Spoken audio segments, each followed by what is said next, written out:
വലിയ ഒരു പൈതൃകമുള്ള നാടാണ് മലപ്പുറം. ധാരാളം മാമാങ്കങ്ങളും യാഗങ്ങളും ഒക്കെ നടന്നിട്ടുള്ള സ്ഥലമാണ്.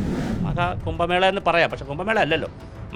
മാഘമാസത്തിൽ നടക്കുന്ന ഒരു മേളയാണ് അവിടെ നടന്നത്. ലക്ഷക്കണക്കിന് ആളുകളാണ് അവിടെ ഇപ്പോൾ പോയിരിക്കുന്നത്. വരും വർഷങ്ങളിലും അതിൻ്റെ പുതിയ പതിപ്പുകൾ വരിക. മറ്റൊരു തരത്തിലുള്ള ഒരു ഹിന്ദു ഏകീകരണം നടക്കുകയാണ്. ഈ വെള്ളാപ്പള്ളിയുടെ നായാടി മുതൽ നമ്പൂതിരി വരെ എന്നുള്ള പ്രയോഗം അക്ഷരാർത്ഥത്തിൽ നടന്നത് എവിടെയാണ്? മഹാമാഘത്തിലാണ്. നമസ്കാരം. കേരളത്തിൻ്റെ കുംഭമേളയിൽ നിരവധി ജനങ്ങളാണ് പങ്കെടുത്തത്. നിളാതീരത്തും മഹാ മഹോത്സവം അതിഗംഭീരമായി നടന്നു. ഈയൊരു കുംഭമേള കേരള രാഷ്ട്രീയത്തിൽ കൊണ്ടുവരാൻ പോകുന്ന മാറ്റം എന്താണ്? ഹിന്ദു സമൂഹത്തെ ഏതൊക്കെ രീതിയിലാണ് സ്വാധീനിക്കുക? ഈ ഒരു വിഷയത്തിൽ ഇപ്പോൾ മറുനാടനോട് പ്രതികരിക്കുകയാണ് സാമൂഹിക നിരീക്ഷകനായ ഡോക്ടർ വി സുഭാഷ് ചന്ദ്രബോസ്.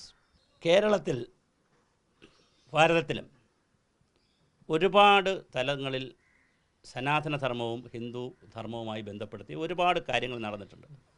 ഒരുപക്ഷെ മലപ്പുറം ജില്ല എടുത്താൽ, ഇന്നിപ്പോൾ മലപ്പുറം ജില്ല എന്ന് കേൾക്കുമ്പോൾ നമ്മൾ മുസ്ലിം ലീഗാണ്, ഇപ്പോൾ SNDPയുടെ നേതാവൊക്കെ വെള്ളാപ്പള്ളി നടേശനൊക്കെ ഒരുപാട് പറയുന്നുണ്ട്. ഒരുപാട് കാലം മുസ്ലിങ്ങളുടെ ജില്ല എന്നൊക്കെ പറയും. പക്ഷേ എങ്കിലും മലപ്പുറത്തിനും മറ്റൊരു ചരിത്രമുണ്ട്. തുഞ്ചത്ത് രാമാനുജൻ എഴുത്തച്ഛനും ഒളപ്പമണ്ണയും നിളയുടെ തീരമെടുത്താൽ MT വാസുദേവൻ നായരും OV വിജയനും അടക്കമുള്ള വലിയ ഒരു പൈതൃകമുള്ള നാടാണ് മലപ്പുറം. നമ്മൾ കാണുന്ന സ്ഥലമല്ല. അവിടെ മാമാങ്കങ്ങൾ, നിളയുടെ തീരങ്ങളുടെ മാമാങ്കങ്ങളെന്ന ഗാനമൊക്കെ നമ്മൾ കേട്ടിട്ടുണ്ട് നേരത്തെ. ധാരാളം മാമാങ്കങ്ങളും യാഗങ്ങളും ഒക്കെ നടന്നിട്ടുള്ള സ്ഥലമാണ്. അവിടെ 875 മുതൽ AD 870 എന്ന് പറഞ്ഞാൽ ഇപ്പോൾ 1200 വർഷങ്ങൾക്ക് മുമ്പ് അവിടെ ആരംഭിച്ചിട്ടുള്ള മഹാമാഘ സമ്മേളനങ്ങളുണ്ട്. അപ്പോൾ വേറൊന്നുമല്ല, ഹിന്ദുക്കളായിട്ടുള്ള വിവിധ വിഭാഗം ആളുകൾ ഒത്തുകൂടുന്നു, നിള ആരതി ചെയ്യുന്നു, അവർ നദിയെ വന്ദിക്കുന്നു. നദീവന്ദനം പണ്ട് മുതലേ ഭാരതത്തിലെ ലോകത്തെല്ലായിടത്തും നദി, വെള്ളമാണല്ലോ ഇതിനകത്ത് അൾട്ടിമേറ്റ് വസ്തു എന്ന് പറഞ്ഞാൽ ജലമാണ്. അതിൻ്റെ അകത്തൊരു തമാശ, തീർത്ഥയാത്ര എല്ലാം ജലമാണ്. അപ്പം അതിൻ്റെ ഒരു പരിപാടി അവിടെ, വേറെ സ്റ്റേജില്ല, മറ്റു കാര്യങ്ങളും ഇല്ലാത്ത അവിടെ ഒരു പരിപാടി. ഇത് പക്ഷേ കഴിഞ്ഞൊരു 10 വർഷമായിട്ട് തിരൂർ ദിനേശ് എന്നൊക്കെ പറയുന്നവരുടെ നേതൃത്വത്തിലൊക്കെ ചെറിയ ചെറിയ പരിപാടികൾ 500 പേര് 100 പേര് നവാമുകുന്ദ ക്ഷേത്രത്തിൽ, അവിടെ 3 ക്ഷേത്രമുണ്ട് അടുത്തടുത്തായിട്ട്. ബ്രഹ്മാവിൻ്റെ, വിഷ്ണുവിൻ്റെ, മഹേശ്വരൻ്റെ 3 വരെ ക്ഷേത്രമുണ്ട്, ത്രിമൂർത്തികളുടെ. അതിൻ്റെ തീരത്ത് നടത്തുന്ന കുഞ്ഞു കുഞ്ഞു പരിപാടിയായിട്ട് കഴിഞ്ഞ 10 വർഷം നടത്തി. പക്ഷേ അങ്ങനെ ഇരുന്നപ്പോഴാണ് നമ്മൾ ആരും ശ്രദ്ധിക്കാതെ പുതിയൊരു ഒരു ജന്മം, ഒരു ഉദയം, ഒരു ജീവൻ ഇവിടെ ഉണ്ടായി. അദ്ദേഹം കേരളത്തിൽ ജനിച്ചു, തൃശ്ശൂരിലാണെന്ന് തോന്നുന്നു, കോളേജിൽ പഠിച്ചു. അദ്ദേഹം SFIയുടെ വലിയ നേതാവായിരുന്നു, പല കേസിലുമൊക്കെ പെട്ട് പ്രശ്നങ്ങളൊക്കെ ആയി. ആ ജീവിതം ഉപേക്ഷിച്ച്, പൂർവാശ്രമത്തിലെ ജീവിതം ഉപേക്ഷിച്ചിട്ട് ആത്മീയ ജീവിതത്തിലേക്ക് പോയി. ജുന അഖാഡയിലേക്ക് അദ്ദേഹം പോവുകയും ഇന്ന് 1 ലക്ഷം പേരുടെ, 1 ലക്ഷം സന്യാസിമാരുടെ നേതാവെന്ന് പറയാൻ പറ്റത്തില്ല, ആത്മീയ ആചാര്യനായിട്ടുള്ള ജുന അഖാഡയുടെ മഹാമണ്ഡലേശ്വർ പദവിയിലേക്ക് അദ്ദേഹത്തിന് ഉയർന്നു. കുംഭമേള നടന്നപ്പോഴാണ് പദവി കൊടുത്തത്. അപ്പോൾ അദ്ദേഹം ഇപ്പോൾ കേരളത്തിൽ വന്നിട്ടുണ്ട്, ആനന്ദഭാരതി. വളരെ കണ്ടാലൊരു സാത്വികനായ സ്വാമിയാണ്, വലിയ ബഹളമെന്നുള്ളൊരു സ്വാമിയല്ല. പക്ഷേ അദ്ദേഹം ധർമ്മരക്ഷായാത്ര എന്ന് പറഞ്ഞ് കാസർഗോഡ് നിന്ന് തിരുവനന്തപുരം വരെ സന്യാസിമാരെല്ലാം സംഘടിപ്പിച്ചിട്ടൊരു യാത്ര നടത്തി. അത് തന്നെ വലിയൊരു ഉണർവ് അവരുണ്ടാക്കി. അത് കഴിഞ്ഞിട്ടാണ് മഹാമാഘം നടത്താൻ തീരുമാനിച്ചത്. അവർ പറഞ്ഞതനുസരിച്ച് തന്നെ ഈ വർഷം ചെറിയ തോതിൽ നടത്തുക, അടുത്ത വർഷം അവിടെയും ഇതിനേക്കാൾ കുറച്ച് മെച്ചപ്പെട്ട് നടത്തുക, 2028 1 മാസം നീണ്ടു നിൽക്കുന്ന മഹാപരിപാടി നടത്തുക എന്നുള്ളതായിരുന്നു അവരുടെ പരിപാടി. കുംഭമേള നടത്താൻ പറ്റില്ല. അപ്പോൾ കേരള കുംഭമേള നമ്മൾ പേരിട്ട് പറയുന്നു, കേരള ഗാന്ധി എന്നൊക്കെ പറയുന്ന പോലെയാണ്. കേരള ഗാന്ധി നമ്മൾ കേളപ്പനെയൊക്കെ വിളിക്കാം, അപ്പോൾ കേളപ്പനെയൊക്കെ വിളിക്കും. അപ്പോൾ കേരള ഗാന്ധി അല്ലല്ലോ യഥാർത്ഥത്തിൽ, ഗാന്ധി അതല്ലേ, അതിർത്തി ഗാന്ധി, ഇങ്ങനെ ആളുകൾക്ക് നമ്മൾ പേരിടും. ദക്ഷിണാഫ്രിക്കയിലെ ഗാന്ധി എന്നൊക്കെ പറയാം. അതുപോലെ കുംഭമേള എന്ന് പറയാം, പക്ഷേ കുംഭമേള അല്ലല്ലോ. മാഘമാസത്തിൽ നടക്കുന്ന ഒരു മേളയാണ് അവിടെ നടന്നത്. പക്ഷേ മേളയുടെ ഒരു സൗന്ദര്യം, ഞാൻ കണ്ടൊരു സൗന്ദര്യം, വിവിധ വിഭാഗത്തിൽപ്പെട്ടിട്ടുള്ള വളരെ വ്യത്യസ്തമായ വിഭാഗങ്ങളിൽപ്പെട്ട ഗൗളാചാരം മുതൽ, പിന്നെ മലയരയന്മാർ മുതൽ, ആദിവാസികൾ മുതൽ, ദളിതന്മാർ മുതൽ, നായാടി മുതൽ നമ്പൂതിരി വരെയുള്ള വിവിധ വിഭാഗങ്ങളുടെ ആചാരങ്ങളും അനുഷ്ഠാനങ്ങളും, അതാമൃതൻ മഠത്തിൻ്റെത്, ശങ്കരമഠത്തിൻ്റെത്, അവരുടെ ആചാരങ്ങളും അനുഷ്ഠാനങ്ങളെല്ലാം അവരവിടെ വന്ന് എന്ത് ചെയ്തു, വളരെ സന്തോഷത്തോടുകൂടി ആനന്ദത്തോടെ ഈ പ്രഭാഷണങ്ങൾ നടക്കുന്നു, ചർച്ചകൾ നടക്കുന്നു, ക്ലീനിങ് നടക്കുന്നു, അന്നദാനം നടക്കുന്നു. വളരെ ചെറിയൊരു ടൗണല്ലേ തവനൂർ, നമുക്കറിയാവുന്ന സ്ഥലമാണല്ലോ, വളരെ ചെറിയ ടൗണാണ്. തിരുനാവായ ക്ഷേത്രം എന്നൊക്കെ പറഞ്ഞാൽ ചെറിയൊരു ക്ഷേത്രമാണ്. അവിടെ സാധാരണ 10-500 ആളുകളൊക്കെ ദിവസം വന്ന് പോയെന്ന്, ലക്ഷക്കണക്കിന് ആളുകളാണ് അങ്ങോട്ട് പോയത്. നമ്മുടെ ഇപ്പോൾ ഞാൻ ആരെയും കുറ്റം പറയില്ല, സിന്ധു സൂര്യകുമാർ എന്ന് പറയുന്ന ഒരു വനിത നമ്മുടെ ഏഷ്യാനെറ്റിൽ കവർ സ്റ്റോർ ചെയ്യുന്ന, അവൾ കുംഭമേളയ്ക്ക് ആളുകൾ പോയപ്പോൾ രാജ്യത്തിൻ്റെ ലോകത്തിൻ്റെ വിവിധ ഭാഗങ്ങളിൽ നിന്ന് 500 കോടി ആളുകളവിടെ പങ്കെടുത്തു. പങ്കെടുത്തപ്പോൾ ഏഷ്യാനെറ്റിലൊരു കവർ സ്റ്റോറി ചെയ്തിരുന്നു. മലയാളി ലിറ്ററേറ്റാണ്, ലിറ്ററസി കൂടുതലുള്ള സ്ഥലമാണ്, ഇവിടെ നിന്ന് 10 പേരെങ്കിലും പോയോ എന്ന് ചോദിച്ചു. ഒരുപാട് പേര് പോയി, പക്ഷേ അതിനെ കളിയാക്കിക്കൊണ്ടൊരു വീഡിയോ ചെയ്തിരുന്നു. പെട്ടെന്ന് എൻ്റെ ഓർമ്മയിൽ ഇപ്പോൾ വന്നതാണ്. ആ നാട്ടിൽ, ആ ചോദിച്ച നാട്ടിൽ കുംഭമേളയുടെ ചെറു പതിപ്പ് വരികയാണ്. കാലത്തിൻ്റെ ഒരു കാവ്യനീതി എന്ന് പറയുന്നത് ചെറുതല്ല. ആ പതിപ്പ് ഇവിടെ വന്നു. ലക്ഷക്കണക്കിന് ആളുകളാണ് അവിടെ ഇപ്പോൾ പോയിരിക്കുന്നത്. വരും വർഷങ്ങളിലും അതിൻ്റെ പുതിയ പതിപ്പുകൾ വരെയാണ്. ഈ മാത്രമല്ല, തിരുനാവായ കേന്ദ്രീകരിച്ചുകൊണ്ടുള്ള, ഞാൻ മനസ്സിലാക്കുന്നതനുസരിച്ച് ജുന അഖാഡയുടെ ദക്ഷിണേന്ത്യൻ കേന്ദ്രം വരാൻ പോവുകയാണ്. വളരെ വിശാലമായ തോതിലുള്ള സന്യാസിമാർക്കും സ്വാമിമാർക്കൊക്കെ താമസിക്കാൻ പറ്റുന്ന ഹോസ്റ്റലടക്കമുള്ള സംവിധാനങ്ങളും യാഗശാലയും പിന്നെ അന്നദാനശാലയും അടക്കുന്ന വലിയ വിപുലമായ ഓഫീസ് സംവിധാനം തവന്നൂർ വരാൻ പോവുകയാണ്. തവന്നൂരോ അല്ലെങ്കിൽ മലപ്പുറം ജില്ലയിൽ വരാൻ പോവുകയാണ്.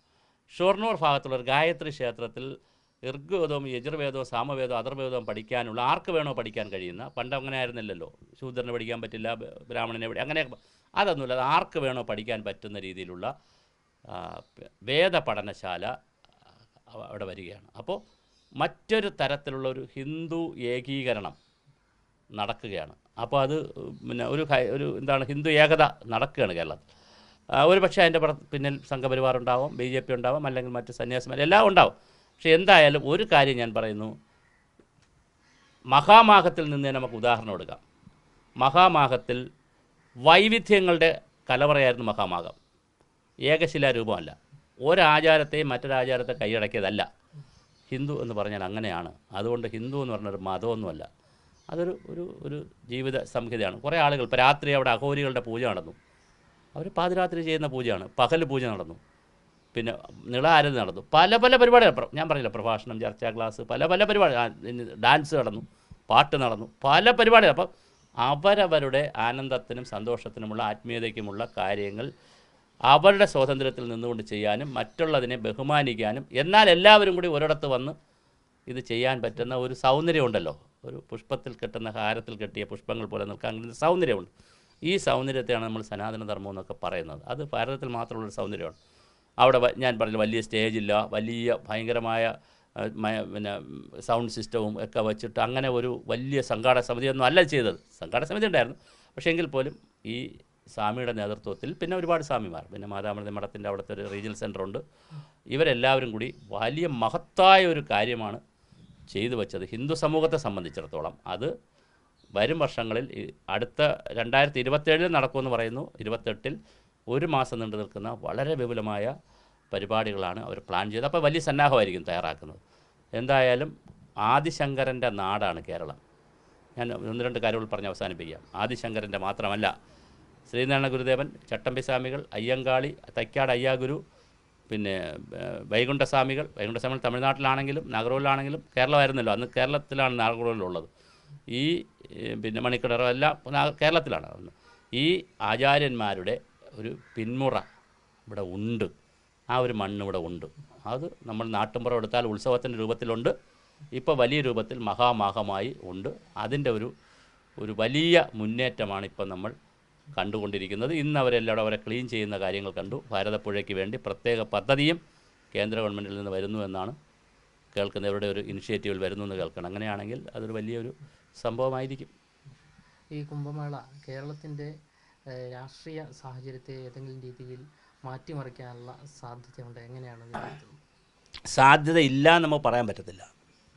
കാരണം ഇതൊക്കെ പൊളിറ്റിക്കലായി വോട്ടായി മാറുമോ എന്ന് ചോദിച്ചാൽ ചിലപ്പോൾ കംപ്ലീറ്റ് വോട്ടായെന്ന് മാറത്തില്ല. കാരണം അവിടെ പോയാൽ കമ്മ്യൂണിസ്റ്റുകാരുണ്ട്, കോൺഗ്രസ്സുകാരുണ്ട്, എല്ലാ ജാതിയിലും മതത്തിലും എല്ലാ മതത്തിലല്ല എല്ലാ ജാതികളിലും വിശ്വസിക്കുന്നവരും ജാതിയിൽ വിശ്വസിക്കാത്തവരും ഒക്കെ അവിടെ പോയിട്ടുണ്ട്. അത് മാറില്ല എന്ന് പറയാൻ പറ്റില്ല. പക്ഷേ മറ്റൊരു കാര്യം കേരളത്തിൽ സംഭവിക്കുന്ന മറ്റൊന്നുമല്ല, അത് നമ്മൾ കാണാതെ പോകാൻ പറ്റില്ല. CPM എന്ന് പറയുന്ന പാർട്ടിക്ക് വലിയ അപജയം സംഭവിച്ചുകൊണ്ടിരിക്കുകയാണ് കേരളത്തിൽ.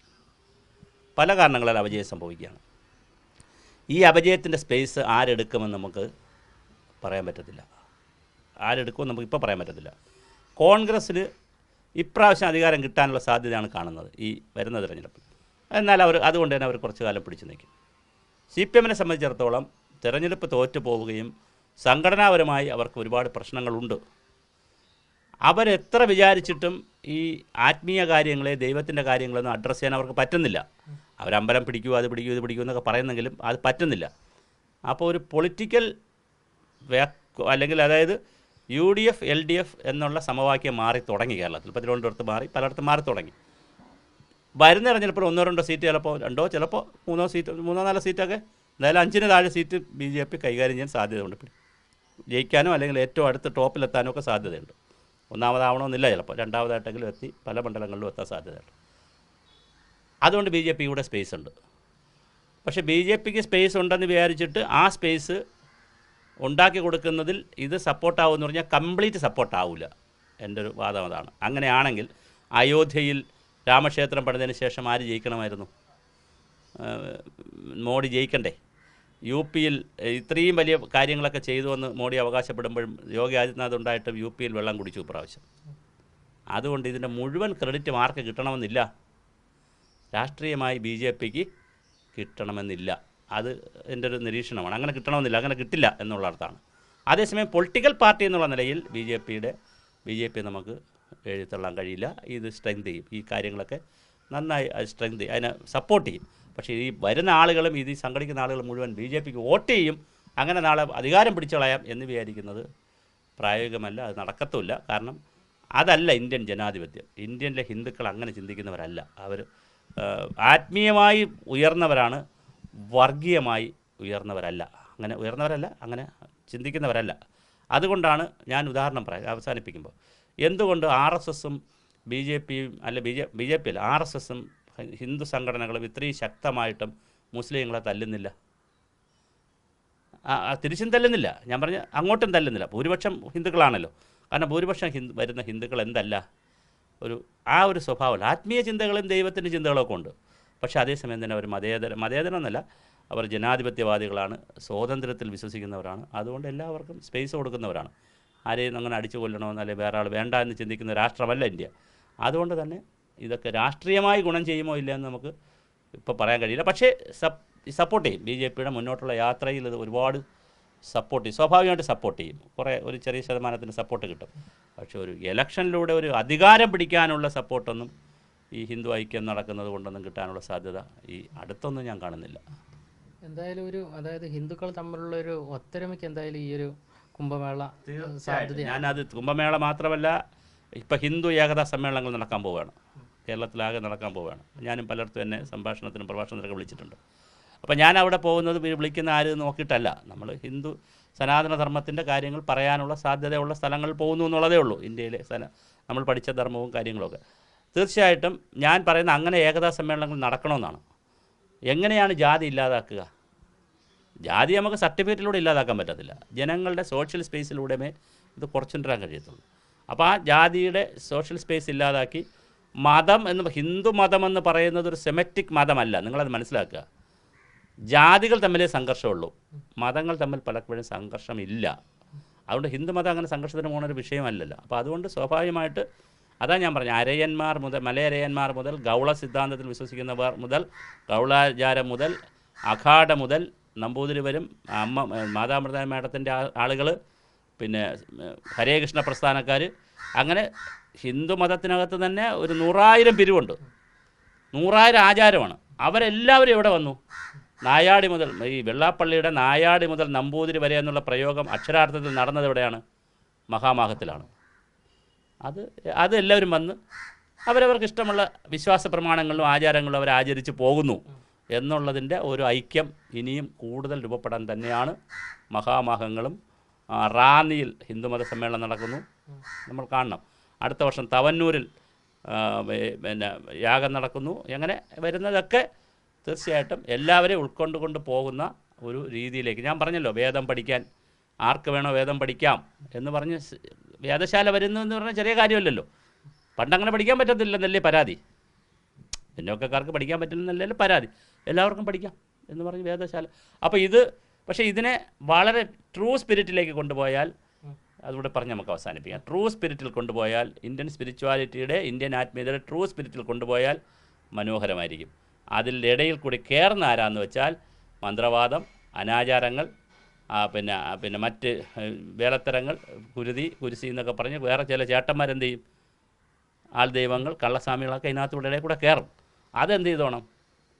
ഒന്ന് തിരിച്ചറിഞ്ഞോണം. ഇത് ട്രൂവൽ സ്പിരിച്വാലിറ്റി, ഇന്ത്യൻ ആത്മീയതയുടെ അല്ലെങ്കിൽ ട്രൂവൽ സ്പിരിച്വാലിറ്റിയുടെ തലത്തിൽ നിന്ന് ചിന്തിച്ചാൽ മനോഹരമായ രീതിയിലുള്ള ഒരു സ്പിരിച്വൽ എവേക്കനിങ്, ഒരു ആത്മീയ നവോത്ഥാനം, സ്വാമി വിവേകാനന്ദനൊക്കെ പറയുന്നത് പോലുള്ള, ദയാനന്ദ സരസ്വതിയും ചിന്മയ സ്വാമികളും മിഷൻ സ്വാമികളൊക്കെ പറഞ്ഞതുപോലുള്ള ഒരു എവേക്കനിങ് ഓഫ് ഹിന്ദു എന്ന് പറഞ്ഞാൽ എവേക്കനിങ് ഓഫ് സനാതനധർമ്മ, ഒരു ഉണർവ് അല്ലെങ്കിൽ ഒരു ഉണർത്തുപാട്ടിന് സാധ്യതയുണ്ട്.